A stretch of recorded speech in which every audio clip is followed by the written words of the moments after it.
Good morning. Today I am in Riga, which is the capital city of Latvia. Looking forward to having an explore around the city. Going to go look around the fish markets, get a few viewpoints, go around some museums, so it should be a good day.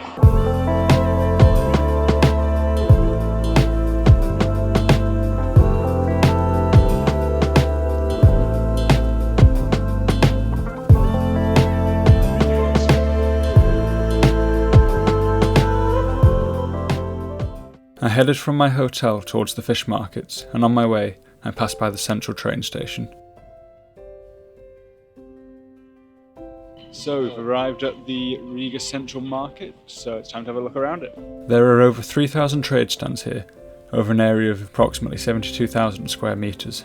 This market is also Europe's largest, with an estimate of 80,000 to 100,000 people shopping there per day. So the really cool thing about these markets is that they store them inside these massive hangars, which they used to put the Zeppelins in back in the wars. So it's a really interesting way of using the space today. As you walk around, you'll come across a whole range of different stalls.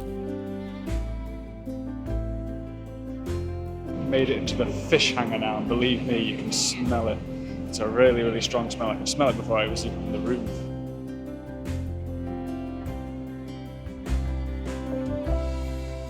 After I had finished looking around the markets, I decided to head towards St. Peter's Church.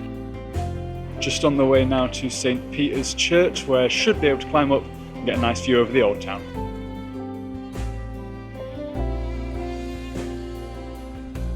I wasn't allowed to film inside, but it cost €3 to enter and an extra €6 to go to the top.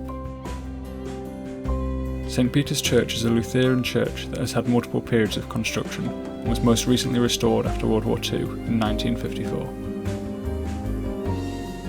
So we're on top of the church at the viewpoint now, and the views are incredible. You get a 360-degree view, but you could just stay up here for a while just taking it all in. I mean, just look at this, it's incredible. Definitely come up here. It only costs £6 extra in the entrance to the church, so 100% come here.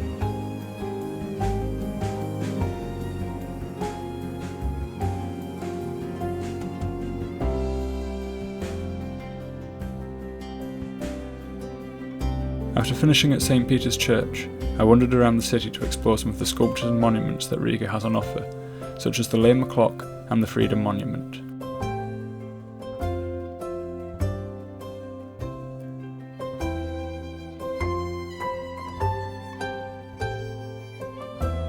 I also came across this archway, which is in fact a 17th century gate from the city's medieval fortification walls.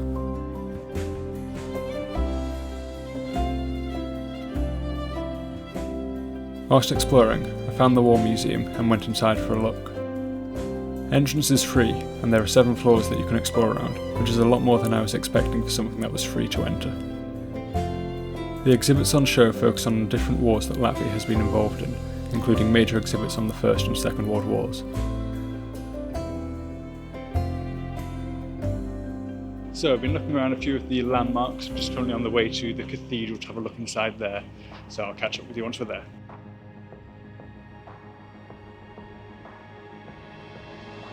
The cathedral costs €5 to enter, and apparently if you come at midday, there are concerts provided where you'll get a chance to hear the famous Walker organ. This cathedral is the centrepiece of Latvia's capital city, and it was built in the early 13th century in a Romanesque style. There is plenty to look at inside, and it is possible to climb up the tower, but you do need to pre-book and have a large enough group.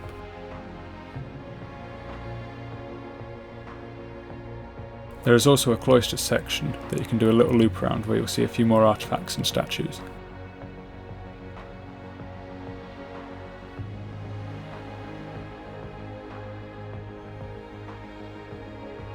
Just finished up in the church now. It's €5 to get in. Wasn't a ridiculous amount to see in there, but nice enough, but maybe been a little cheap in my opinion. I headed to the Three Brothers Museum of Architecture, but unfortunately for me it was closed.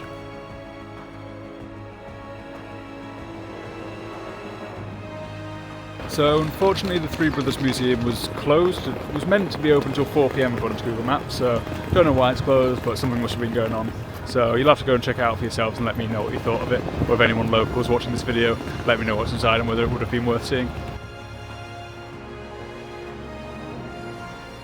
So just come out towards the river, because we booked onto a boat sightseeing tour. Thought it might be an interesting way to see the city, although I've got to factor in that this is November, it's cold, it's also colder on the water, so it's going to be freezing. So I'm definitely going to put my hat on for this, and hopefully I don't freeze to death. We booked the boat tour through Get Your Guide, which I'll leave a link in the description down below for. The trip starts off by heading down the canal of Riga, and we'll weave through some of the very scenic areas so you can sit back and relax. This tour will take you under 19 bridges and last for around 50 minutes, and given I only paid around £8 for it, this was a very good deal.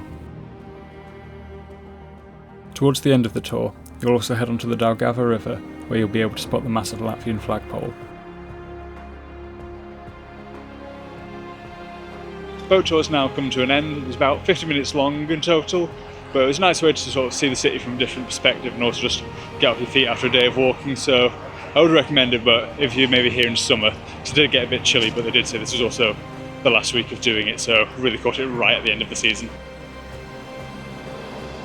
So, final stop of the day is the Museum of the Blackheads. Not entirely sure what the museum's meant to be about, but we'll go in and see what we can find. The House of the Blackheads was originally built as a warehouse, meeting and celebrating place for merchants. From the 15th century, it was used by the Brotherhood of Blackheads as a guild for unmarried merchants, ship owners and foreigners in Riga. Today it stands as a museum and event centre.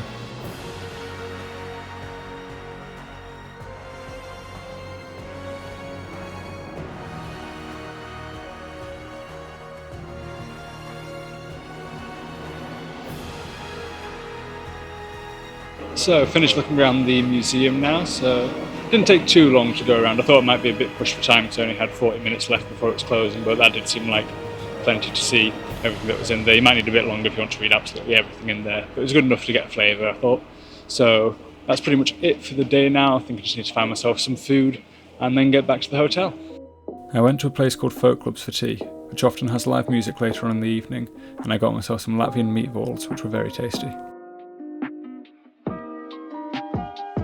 And of course, this wouldn't be a trip complete without finding myself the national football shirt.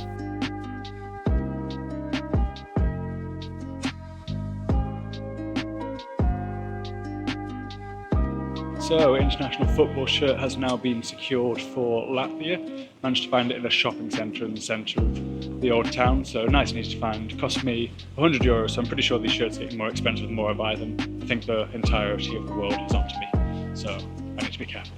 Looking back on my time in Riga, I'd say that a day or two is plenty for the main city, but there are some fantastic day trips that you can do, which I'll be covering in my next video, so I'll see you then. If you've enjoyed this video, please like and subscribe, and enjoy your travels.